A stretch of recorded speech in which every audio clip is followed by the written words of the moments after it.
And then we will give the floor to Michele Tunzi from DTU, the Danish Technical University. And he's gonna discuss a future-proof substation design, the device between the network and the building installation itself. Thank you, Dirk, and thank you. Good morning, everybody. So I am Michele Tunzi, Associate Professor at the Department of Civil and Mechanical Engineering at DTU. I had a little bit of a dilemma where to decide what to be presenting for a Brazilian audience. But of course, I'm based in Denmark, so heating has been my main topic. So then I decided to focus on domestic hot water systems, but also to present a view a little bit different from what we have seen so far, where most of the very interesting presentation look at models and simulation and how to use the data. So here I'm trying to present starting from the hardware perspective. So when we do innovation on the components level, how that led us to fault detection and how this can be then implemented into automatic fault detection and diagnosis. So I want to start with the Saint-Exupéry picture because recently, in last year, I've been in many conferences and workshops, and everybody is saying, do you see the elephant in the room? So then the question is, what is the elephant in the room? And so then if we look at the European statistics, also looking at my personal experience, when I am out of our, let's say, academic bubble, and I speak with my mom, my friends, or people at the cafe, so when we talk about energy, they think energy equals electricity. In reality, when we look at the statistics, and this could be also adjusted according to the latitude, 80% of the consumption in household is associated to space heating and water heating, whereas the electricity accounts only for 14%. So then if we want to decarbonize the energy system, so we need to tackle the heating or the cooling if we are at different latitude. So then what we do? Well, as many of us, so we're trying to work with 4th-generation district heating. In a nutshell, we want to minimize the operating temperatures in the network, securing the same comfort for the end users. This will allow to untap the full potential of renewable generations. And in particular, the large use of heat pumps, which has been largely used in Denmark in particular, because it has the advantage to provide also a coupling point between the electrical grid and the thermal network. But why we do that? Well, we don't do that because it's a very nice academic thought. We do that because there are money involved into that. And according to recent report, which are a little bit conservative, it didn't take into account the latest gas shortage that we had because of the new geopolitical context. So, but these are the potential savings that could be achieved in Europe and in Denmark. According to the report. So that's why we don't only have the academics, but we also have industry, utility companies who are interested into that. But then what's the problem? Because everything looks nice, but then what's the problem? Well, the problem is that the utility company can control the pressure and the supply in the network, whereas the return temperatures is only controlled by the hydronic systems in buildings. They withdraw some energy, we don't know what is happening. The result is that we get very high return temperatures. The high return temperatures force the utility company to maintain the supply very high, and this is the reasons why we are delaying the investment into the renewables. Now, I will be focusing on what is happening in the buildings and looking at, are there any technological barrier from the hardware perspective? The focus will be on domestic hot water systems, and I focus on existing buildings, if possible, with no renovations, multi-apartment, and with hot water tank and heat exchanger, but in particular with the circulation hot water. For who is not familiar with, the circulation is simply like a flow of water inside the domestic hot water pipelines that must be maintained at 50 degrees C to avoid the proliferation of Legionella. And this is mandatory according to the law. So we picked the worst case ever because these are the bottleneck for the transition to lower temperatures. So this is a typical schematics. for domestic hot water preparations that you will find largely everywhere worldwide, I would say. So essentially, we draw the heating from the network, we heat it up with the cold water, but because this is mixed with the circulation flow, if there is people taking shower, we could get a return temperatures of 35 to 45 degrees C.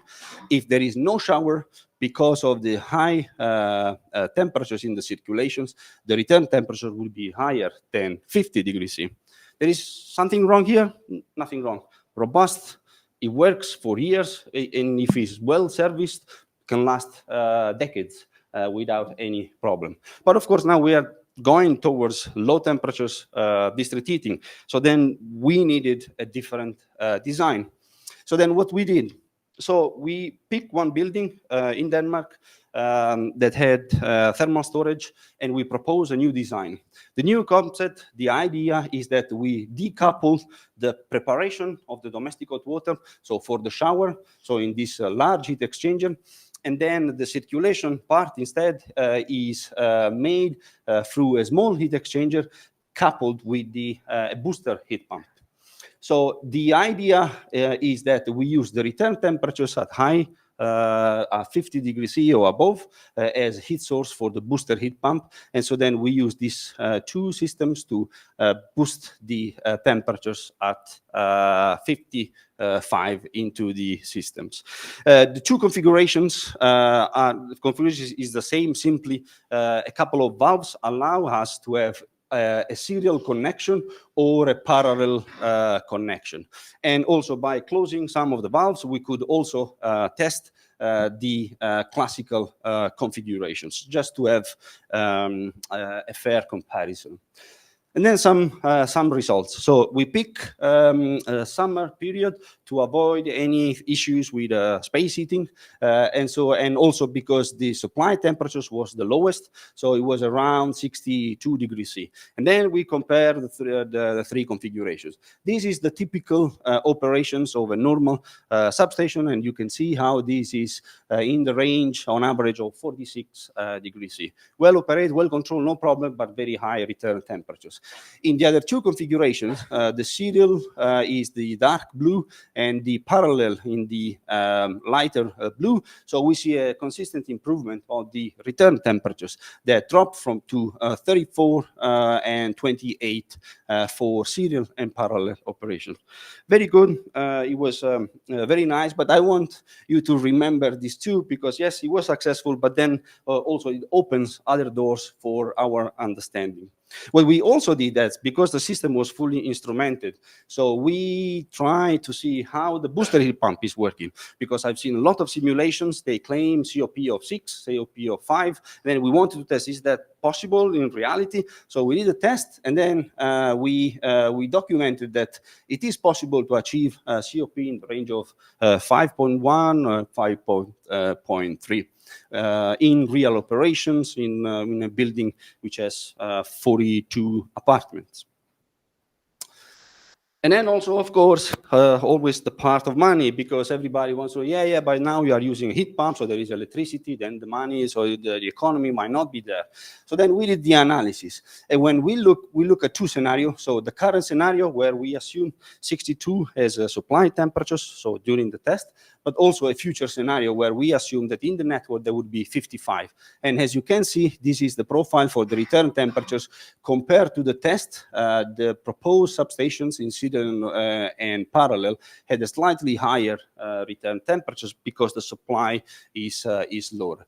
But the good thing is that the economy was there with a payback period in the range of 3.4 to 7.9 years. I will not go into too much details about it, but what I can say is that it is common in Denmark to have a motivational tariff for the end users.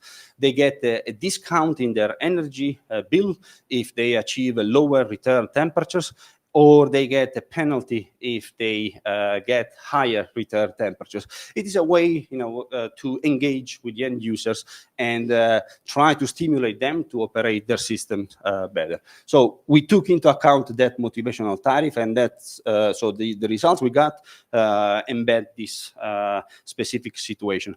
In other contexts, it needs to be reconsidered. But I would say that still the payback period time will be below the lifetime expectancy of the booster heat pump.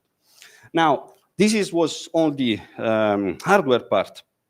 And then we ended up to the data, which might be the part that could interest you more.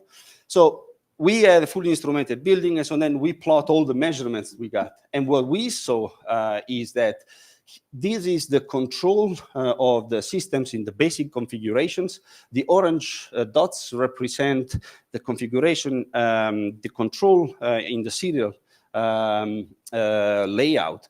And the green one is the part in the parallel, which was the most successful case through the test. And what you could see is that if we pick a specific heat demand, so there is a scatter return temperatures from the systems.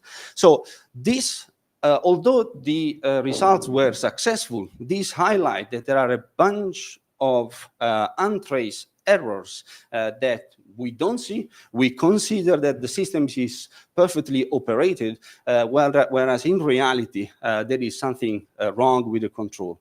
And the problem here was that the valves are designed for a certain flow, which is for the maximum heat load, or cold load if we are talking about cooling, and we may end up with overflow at particular moment that it might be completely untraced. So this opened for us a new door. And so then we start tracing back all the buildings that we got as part of our investigations. And then we developed some simple methodology, reality-based, that could be used for detecting deviation from the operations, the normal operation of the systems. And I mean, I don't have the time to present all them, but we are writing an article on this that I hope it will be soon available with a survey of different faults that we identify. So yes, that was my last slide. Thank you. Thank you, Michele. Questions from the audience?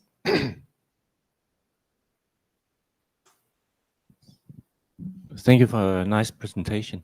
I was wondering, it might be a naive question, but an alternative could be to just exchange or remove the heat exchanger with an electrical heater, and then to just decouple it from the district heating. I somehow think it's not a good idea, but I would like you to explain me why it's not a good idea, because I have this heat exchanger at home. So now I would like to learn the alternative. And I don't have space for a bigger heat exchanger, so I need a different solution. So, I mean, the very easy reply to that is that if you use the energy from the district, is cheaper and better than using direct electricity. Technically, I didn't do an exergy analysis, but also economically, because if you do the math, so typically electricity is 3 times the cost of it. So, and we did some work also considering electric tracing on the pipelines and other use of electricity, but still district heating with a substation is the best option, with a little bit of boost from the booster heat pump, technically and economically. And you would increase the peak for the electrical network grid, so a lot. I have a question, since you mentioned is regarding the barrier. I think you mentioned many talking about this technical and economic barriers of feasibilities. So beside these 2 types, any of other barriers, like of course we know this policy regulation might be relatively like promote, but how about social culture? Because of what I experienced or heard from people, actually heat pump is quite noisy. So any other kinds of barriers which can prevent people to adopt it? Well, I mean, in this case, it's a water heat pump, so you don't have the fan that is the one that makes the big noise. So, but I would say with such a small booster heat pump, even if you would use a air source heat pump placed in the basement, it shouldn't be an issue from noise perspective. They are certified with decibel correctly. If you don't have a basement, yeah, it might be, but the water connection here avoid that kind of noise issue. I think noise gets more problematic when you have large scale heat pumps at generation level. This can create some issue. Maybe one more question. You show the figures for summer operation when there's only domestic hot water. Yeah.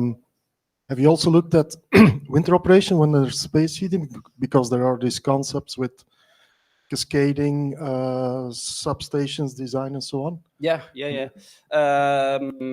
Regarding the cascading, we are also made a cascading configuration, so they will be soon available. But during winter, in the current situation, there would be a higher supply temperatures, and that it will be beneficial for the return temperatures of the booster heat pump. So it will push the return even further down. So it's the point, the robustness that we want to document here was to say and to document that with low supply, we could still guarantee the comfort and the temperatures needed for the domestic hot water. I don't know if that was the question. Yeah. Obviously, in winter, I mean, the overall return temperature will mainly be determined by space heating and not because share of domestic hot water is typically rather small. Yes, it's a dominant, but I would say that it's more. I mean, it's more dominant on the return temperatures.